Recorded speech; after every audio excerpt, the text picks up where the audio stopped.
అది తిరిగి వచ్చేటటువంటి విషయం కాదు. ఎంత సమయం జరిగినా ఆ నష్టం మాకు మా కుటుంబానికి జరిగిందన్నమాట వాస్తవం.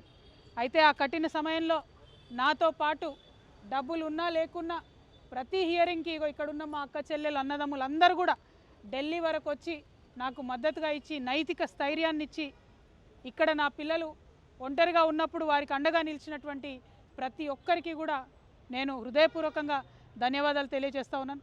ప్రత్యేకించి మా అమ్మకు, మా నాన్నకు, మా అత్తమ్మకు, మా మామయ్యకు, మా మొత్తం భర్త తరఫున కుటుంబానికి అందరికీ కూడా నేను హృదయపూర్వకంగా ధన్యవాదాలు తెలియజేస్తున్నాను, పాదాభివందనాలు తెలియజేస్తూ ఉన్నాను.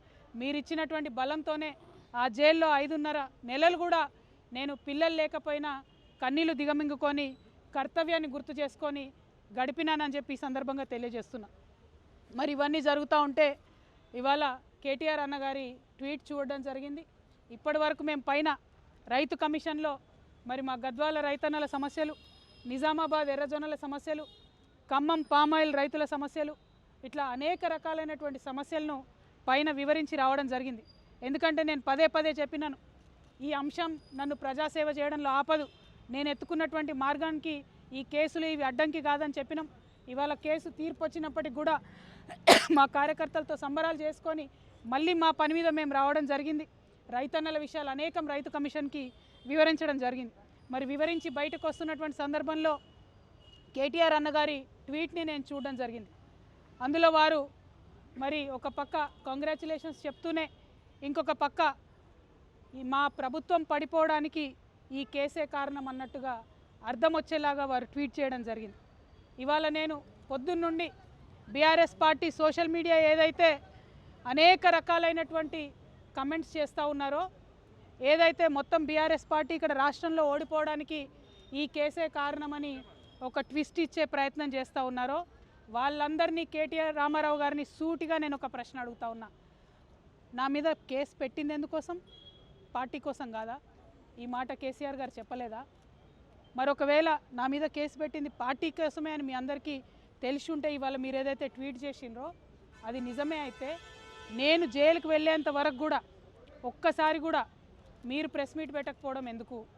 కేసీఆర్ గారు ప్రెస్ మీట్ పెట్టకపోవడం ఎందుకు? ఇంకా పెద్ద నాయకులు ఎవరు కూడా మాట్లాడకపోవడం ఎందుకు? అంటే ఆనాడేమో నేను ఒంటరిగా ఫేస్ చేసుకోవాలి, పార్టీ సోషల్ మీడియా కనీసం సపోర్ట్ చేయదు. ఆనాడు బీజేపీ సోషల్ మీడియా అంతా నేను అత్యంత పవిత్రంగా 9 రోజులు అన్నం మెతుకు తినకుండా బతుకమ్మ చేసే వ్యక్తిని నేను. అత్యంత పవిత్రంగా నేను బతుకమ్మ ఎత్తుకొని ఈ జాతి సంస్కృతిని చాటి చెప్పినటువంటి బిడ్డను నేను. ఆ బతుకమ్మ ప్లేస్లో లిక్కర్ బాటిళ్ళు పెడితే బీఆర్ఎస్ పార్టీ సోషల్ మీడియా ఆనాడు ఏమైంది? మీరు ఆనాడే ఎదుర్కొని ఉంటే ఈ గతి పట్టేదా బీఆర్ఎస్ పార్టీకి? బీఆర్ఎస్ పార్టీ అసెంబ్లీ ఎన్నికల్లో ఓడిపోవడానికి నేను కారణమా?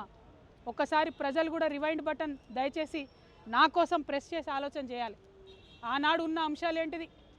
ఇండ్లు ఇవ్వలేదన్న అంశం, ఉద్యోగాలు ఇవ్వలేదన్న అంశం, దోపిడీదారులకు టికెట్లు మార్చమని ఎంతమంది మొత్తుకున్నా మార్చకుండా వాళ్ళనే మళ్ళీ ప్రజల మీద రుద్దాలనేటటువంటి చేసిన ప్రయత్నం, ఈ అంశాలు కాదా ఆనాడు చర్చలో ఉన్నాయి? అన్నిటికన్నా ఎక్కువ అహంకారం అనేటటువంటి అంశం కాదా చర్చ?